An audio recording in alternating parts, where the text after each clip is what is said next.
Could you just explain to me why so many people in India are vegetarian and the importance of food and fruit in your general day-to-day life? Right now, approximately 38% of India's population are pure vegetarians by, traditionally it's like that. Let's say about 50 years ago, nearly 60% were vegetarians, but Western educated doctors have been telling people, if you don't eat meat, you won't get nourishment, you have to eat some meat. So, because of that, some meat has come in, but still in India, meat eating is not like how it's in the West. It is only a side dish. Even for non-vegetarian people, it's only a side dish. But why vegetarianism is… We see, if your survival is under threat, your entire life is about survival. Once survival is taken care of, now you wonder, what is this all about? Because when survival is in question, it looks like when your survival is fulfilled, everything is going to be great. But once survival is taken care of, you realize that is not the truth. Your life is longing for something else. So survival was very simple and easy, it was a rich land, people survived well. Because of that, they started looking inward and it started developing various things, and one important thing is, nearly 70% of the country's population was always actively spiritual. Turning inward was an important part of life. Because of this, when they turned inward, they realized that what they eat matters. If you just want to be all beefy brawn, then you can eat a lot of meat and just grow muscles and fight with each other. But if you're looking at how to become sensitive to life, how to become perceptive, how to be able to perceive things beyond what is considered normal perception, then what you put into the system becomes very important. So what is it that passes through the system with least amount of resistance, with least amount of struggle in the body? So to put this into perspective, let me put it this way. See, if you eat raw meat, for example, in the human system, compared to carnivorous animals, in all the carnivorous animals, the length of the alimentary canal is only 3 times the length of its body approximately.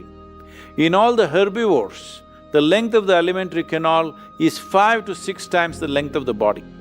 So in a human being, it could be anywhere between 24 to 28 or 30 feet, which is nearly 5 to 6 times the length of our body.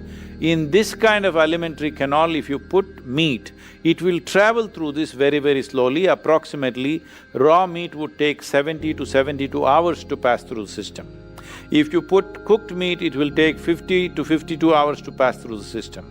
If you put cooked vegetable meals, it will take anywhere between 24 to 30 hours to pass through the system. If you put raw vegetables into the system, it will take 12 to 15 hours to pass through the system. If you put fruit into the system, it will take 1.5 to 3 hours to pass through the system. So, we started recognizing what is that food which happens in the body with least amount of residue, least amount of impurities, and passes through the system very quickly, because in yoga this is an important thing, we all manage this even now. If we eat anything, within 2.5 hours we must be hungry, our stomach must be empty. But we won't eat. Stomach is empty, but we're energetic, so we don't eat. So generally, here in the yoga center, everybody does only 2 meals. 10 in the morning, 7 in the evening, that's it. I do only 1 meal most of the days. If I'm traveling, I may do something else a little bit, but otherwise generally if I am home, I do only 1 meal. So is that in the morning or the evening? I'm just curious. Generally for me it is 4:35 in the evening. It'll keep me going the entire 24 hours. It's not like a rule, it is just that is the need. So suppose there is a lot of physical activity on a certain day, then you may eat a small breakfast or you may eat a fruit or something like that. Food is not to be made into a philosophy or a kind of a religious process. Food is the requirement of the body. If we watch the body, with what sort of food the body is most happy, body is most at ease, you will naturally notice vegetarian or plant-based food, body is most comfortable and is at ease. It is flexible, it is at ease, it has less to process on a daily basis. So, naturally those who observed the nature of their own bodies naturally became vegetarian. When survival was a question, hunting and eating whatever you kill was a natural process. But once society settled down, they could grow what they want. As they observed themselves more and more, and life became not about survival, but about enhancing one's life to higher levels of perception and experience, then turning vegetarian will naturally become… It's a natural process, it is bound to happen everywhere. Here in United States, you're calling the chili also as pepper, not the green pepper. The black pepper, the peppercorn, is very highly pranic, and if you know how to use it properly, it can play a great role in keeping your arteries clean. All the spice is highly pranic, but they must be used in small quantities. If you use spices in very big quantity, then it lowers the hemoglobin content in your blood, it tends to make you anemic. But in small quantities, it's very good, it's very highly pranic. There is substantial research to show that if you bring 30% fruits into your diet, the chances of lowering the heart or cardiac ailments will be less. Even the same thing goes for diabetes, blood pressure, liver problems and renal problems. All these things can be considerably reduced. There's sufficient data that fruit should become an important part of our diet. At one time when we were growing up, we could just pluck fruit anywhere and eat as children. But today, I don't think today's children can pluck a fruit anywhere because you don't see them anywhere. If you see, it is only in the marketplace. So this has to change, that we have to bring fruit back into our diet. Sprouted fenugreek or methi as it's known, these seeds are fantastic blood cleansers, good source of protein and vitamins and minerals, very good for lactating mothers, great for hair and nail growth, reduces blood pressure, brings down blood sugar level. Sprouted fenugreek or methi along with sprouted green gram or moong is very, very good for cognitive health. Those who are over 50 years of age must consume this on a daily basis, otherwise you may not realize, slowly you will lose it. This is Karpu Kavani arisi or black kavani paddy or rice. This is a unique form of rice, super nutritious, and at one time it was said only the kings should eat this. Black kavani rice is a good source of several nutrients, particularly protein, fiber and iron.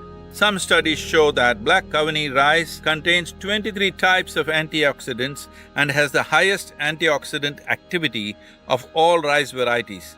This has shown to help protect against heart disease. It is also been found to have potent anti-inflammatory, anti-cancer effects on the human system. It is also been found to reduce the number of human breast cancer cells, and it has slowed down the spread of breast cancer by use of this rice on a daily basis. So there are immense benefits. Human ailments are of two different kinds. There are infectious diseases and chronic ailments. Infectious diseases happen to the body. An external organism invades the system and causes certain trouble, which has to be dealt with medication. But chronic ailment, what it means is, our own body is creating the problem.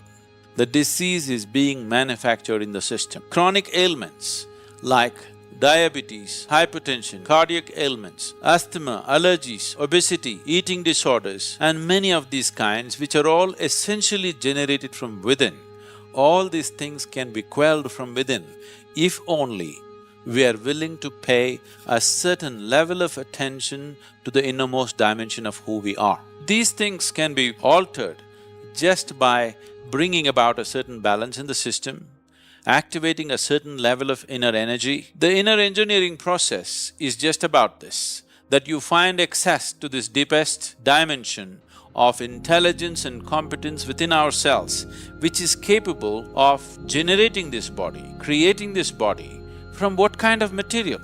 If you eat a piece of bread, it turns into human system in a few hours' time. So there is that dimension of intelligence and competence within this.